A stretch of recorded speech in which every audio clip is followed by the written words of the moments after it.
श्री हरिवंश महाराज जी। महाराज जी, कुछ समय से नाम जपने करने का अभ्यास कर रही हूँ और प्रभु और संतों की कृपा है। महाराज जी, जब भी मैं किन्हीं संतों का दर्शन करती हूँ तब ये मन ना चाहते हुए भी उनके प्रति गलत विचार फेंकता है, जैसे उनके दोस्त। ये बहुत बड़ी हानि की बात है। इससे तुम्हारा बहुत बुरा पतन हो जाएगा, बहुत बुरा पतन हो जाएगा। संत दोष दर्शन तो बात जाने दो, हमें किसी के दोष दर्शन नहीं करने। नारायण तू बैठ के अपनो भवन बुहार। अगर हम दूसरे के दोष देखना शुरू कर दिए तो हमारा बहुत बुरा पतन हो जाएगा। और फिर संतों के प्रति दोष दर्शन करना, फिर तो ये तो बिल्कुल ऐसा समझ लो पेट्रोल डाल के आग लगाना अपने ऊपर है। क्या तुम संतों को जान सकती हो? क्या तुम्हारी दृष्टि है? तुम बाहरी रूप देख सकते हो, कपड़ा लत्ता देख सकते हो, गाड़ी घोड़ा मकान देख सकते हो, लेकिन तुम उनकी आंतरिक स्थिति को देख सकते हो क्या? फिर क्या क्या संतों के प्रति दोष दर्शन? अरे राम राम राम राम 1 घंटा मन लगा करके करो तो अभी बुद्धि शुद्ध होने लगे। कृष्ण कृष्ण हरि हरि राधा राधा तो बुद्धि शुद्ध होने लगे। और जब शुद्ध बुद्धि होगी तो संतों की चरण रज माथे पे लगाओगे।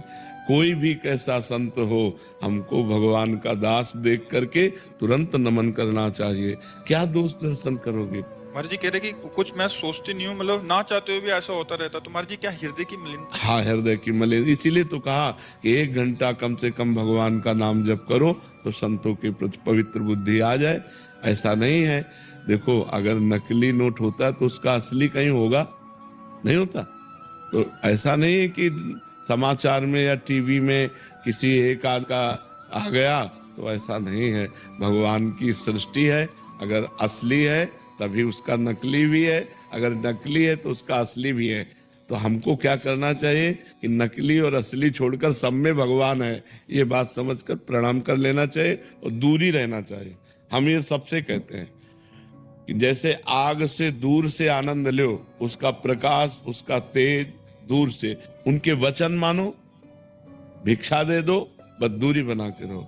वो संत ही नहीं है जो अपने एकांत में किसी को प्रवेश दे, और वो भक्त नहीं है जो संत के एकांत को भंग करे।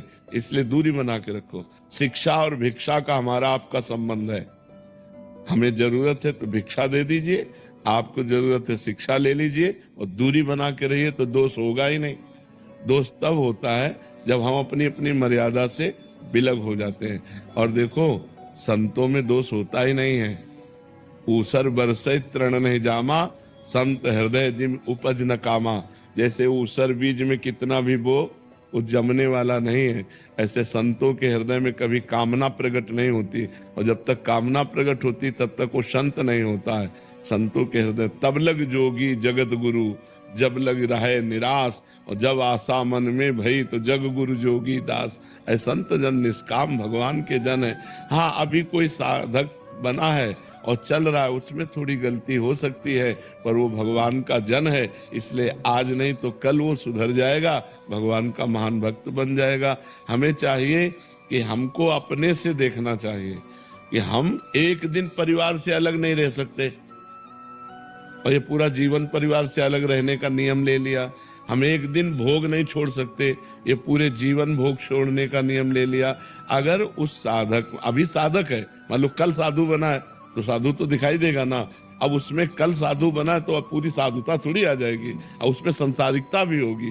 वो धीरे धीरे धीरे धीरे अपनी संसारिकता का नाश करते हुए महात्मा बन जाएगा। तो हमें किसी के दोष दर्शन नहीं करने। भगवान सब में विराजमान है, चाहे असत हो या सत, सब रूप भगवान का है। तो प्रणाम करके हमें अपना सुधार करना है। बुरा जो देखन मैं चला, बुरा न मिलिया कोई, जो दिल खोजो अपना, तो हमसे बुरा न हो। राधे राधे दोस्तों, आप सभी का बहुत बहुत धन्यवाद। आप सभी ने वीडियो को अंत तक देखा। राधा रानी की कृपा आप सभी पर बनी रहे। राधा रानी आप सभी को हद से ज़्यादा खुशियां दें, आपकी हर मनोकामना पूर्ण करें। राधा रानी आप सभी का मंगल करें। धन्यवाद। राधे राधे।